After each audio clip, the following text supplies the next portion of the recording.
Hey, what's up, BHPH Success Group? I just got back from the dealer forum in New Orleans. It was nice to meet a lot of you guys. And just kind of wanted to go over, I've been making a little calculator for something to explain a concept that doesn't really get talked about much. And I think it's super important in Buy Here, Pay Here. And I'll just kind of jump in. It has to do with probability. You know, it's this kind of like boring math stuff, but it's called expected value. In our industry, it's probably more closer to CRR, or, you know, the collateral collection rate or whatever, or collateral recovery rate. And but pretty much what it says, an expected value refers to the average outcome of a random variable calculated by multiplying each possible outcome by its probability and summing the results. So we're going to be taking a math concept, statistics and probability concept, and try and apply it to Buy Here, Pay Here, which at the end of the day, we're in a gambling business. I come from the poker world. We do lots of statistics and probabilities, and all we're doing with the Buy Here, Pay Here is we're betting on customers to pay us back.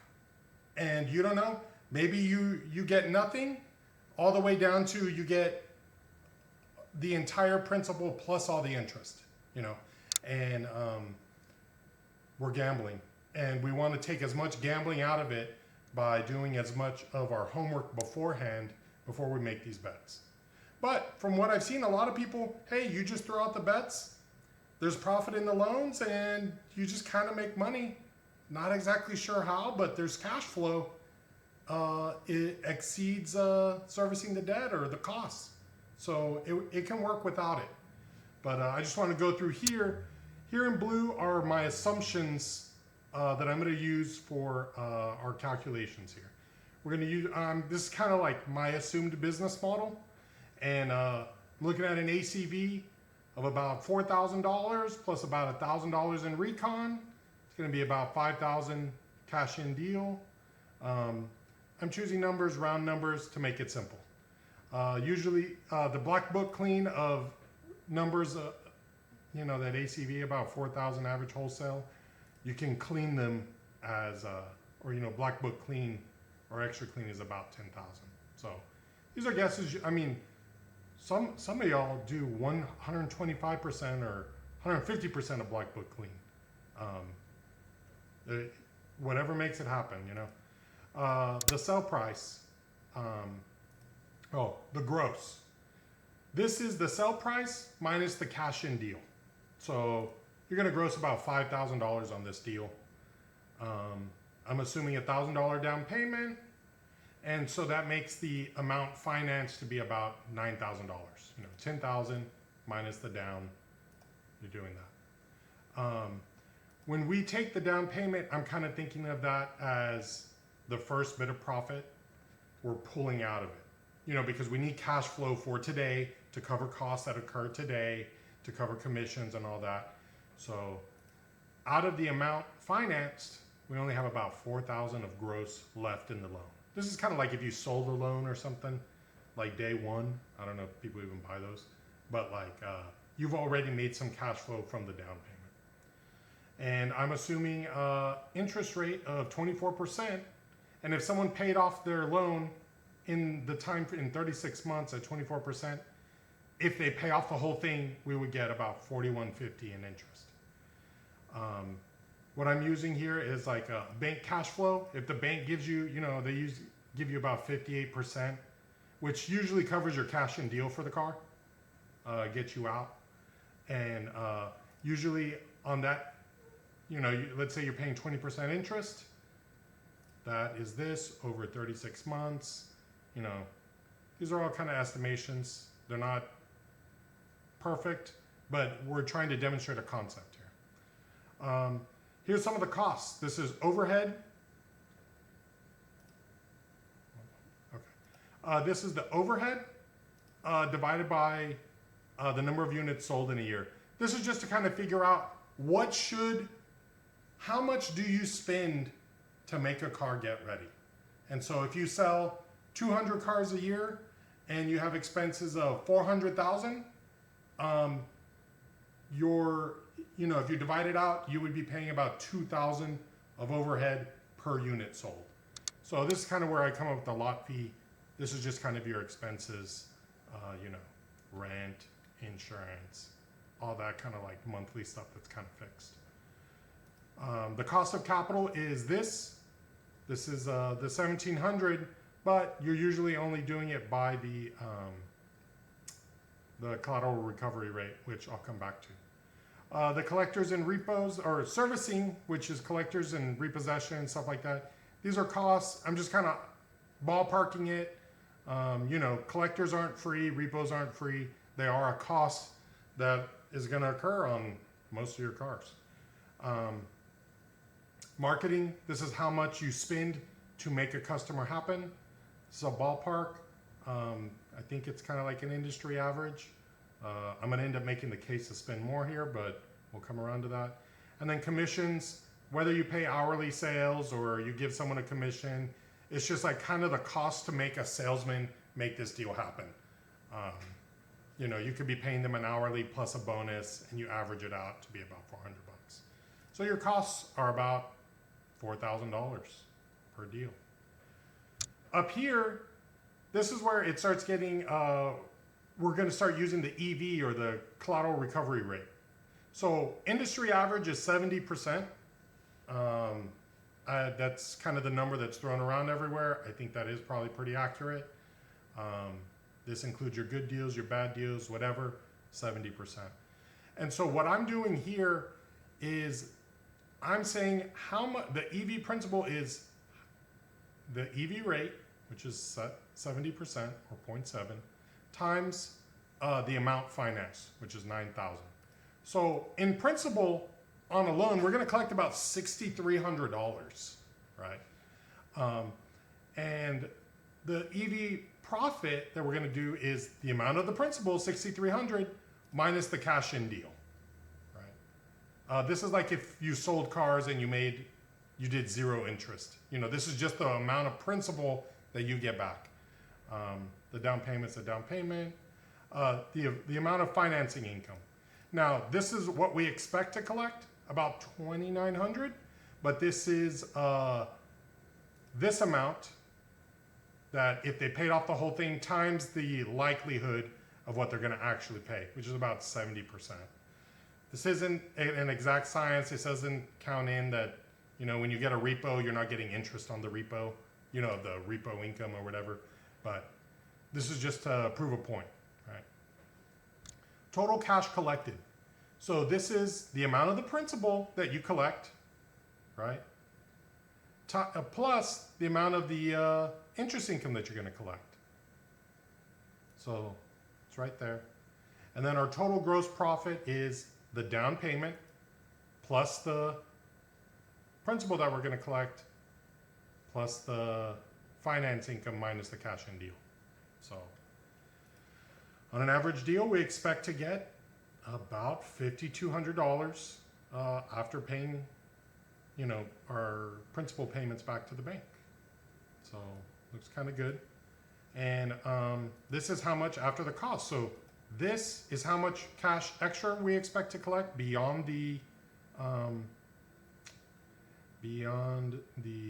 amount that the cash in deal, and then subtract these costs, you know, 4,000. We get about a $1,265 profit per car on average, just kind of using industry average numbers, right? Which I think probably is pretty accurate. But I think there's ways to drastically affect this. And that's what I'm going to go over here. And this is where the different kind of gradings of customers.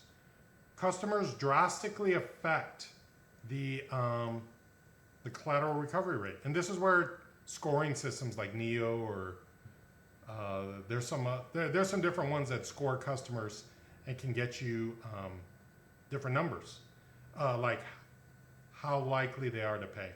And this is where there's a lot of people who are like, hey, they're all the same, they're all cash flow, right? But I'm going to argue they're not all the same, and it drastically affects the profitability in the long run of notes. So like, here we go. This is an average customer. This is the 1265, right? And here I've already done the numbers. If you adjust this for like an A or B customer, you might be doubling your profit by writing a better underwritten customer. You know, this is better job time, more down, more, everything that makes the, the scoring system's algorithms predict better outcomes. Now, I know they don't outright say this is how much you're gonna get, right? But I think in aggregate, from seeing some other people's numbers and just kind of using some intuition, you're gonna do much better. You know, like people with high credit scores, you know, like if you're a 750 plus and you go to a bank, their numbers are like in the 90s, the high 90s. But there's a lot of factors that affect this. So we'll move on. And here is like a D customer, you know, a low tier. Should we ride them? Should we not? I think a lot of times people think, well, look, they all bring in the same amount of cash flow every month. So it's all equal. Might as well write everyone. And I would argue that that's just not right. Because if you look at a customer that is a D customer, you might only be in the long run making 120 bucks. You're just kind of spinning your wheels.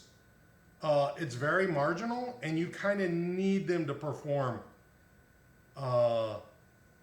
You know, otherwise you're losing money on these deals.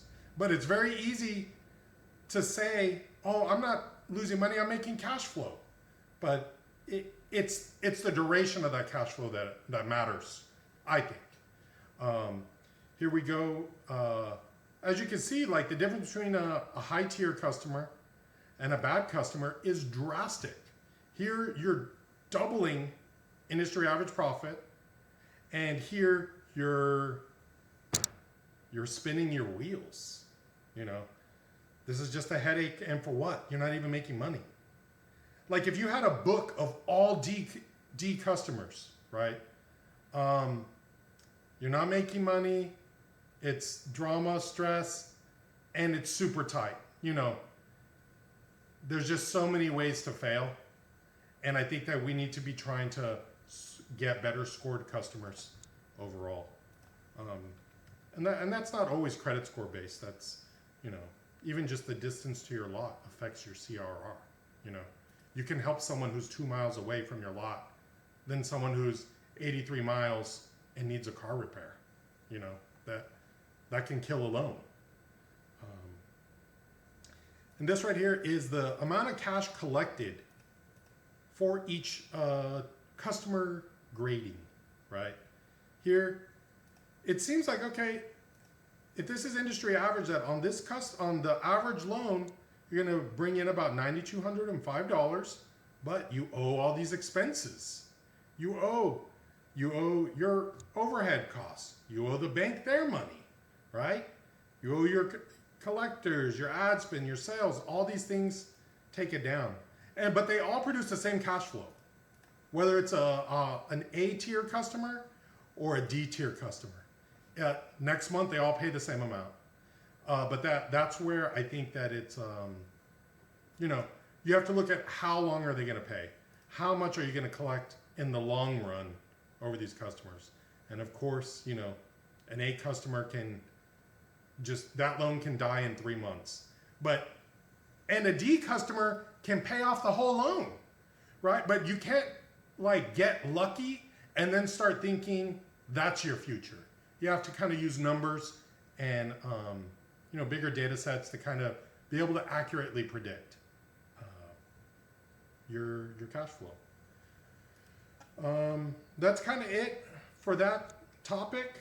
I did kind of also want to go into you know, if you're your own bank, that kind of drastically affects how profitable you're going to be.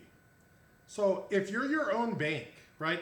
If you're not using a bank, you're using your own money to make these loans happen, right? I've already adjusted these numbers here to do it. And using the exact same numbers, just because you don't pay interest on the D customers, now you're making money. So like if you're starting out and you have your own money, you know, you can write a D customer, right? If you're desperate. But I would say if you have a line of credit, it's not even worth writing them. It just gets to be too marginal. You're really just working for the bank here, because the bank on average is going to make $11.90 off of you. But you're going to make 120 bucks. That's just, it doesn't make sense. But if you got your own money, you got cash, you can't find any more A or B customers, or even C customers, okay, fine, write a D. You're still going to make money. But like D customers kind of require you to have your own money or have like a much lower interest rate to your banker. But as you can see, you know, you make a lot more money. This is why I think like sometimes people make money and then they like invest in real estate or something and then still have a banker. That doesn't make any sense. You might make 6 or 7% of a return on land over 12 years, and it double. Like if you take $100,000 and you buy a property, and in 12 years it doubles to 200,000. You're like, dude, I made $100,000. I'm killing it, right? But if you reinvested that money back into your portfolio, you're making 20% interest on it. You know, of what you would have been paying the bankers, right? You're going to double that in 4 years to 200, double that again, you know, let it ride, double it again to 400,000, and then double it again. And by the 12th year, you'd have 800K just by not paying the bank. You're the, you know, as a buy here, pay here, we are our customer's bank. But a lot of times we use another bank to be funding us. But if we fund ourselves, you know, you look at these numbers. You're doubling your profit there. You're increasing the profit here 50%. And now you're more flexible. You can write a D customer. So that's just a little food for thought, things to think about. If y'all have questions or want to dispute any numbers here or kind of plug in your own or something, like let me know. I'm looking for feedback. I want to debate. I want someone to tell me I'm wrong so I can figure out how am I wrong. That way I can be correct. If you have any feedback, I'm in the Facebook groups. Let me know. I'm Rudy Enriquez. All right, see you guys. Bye.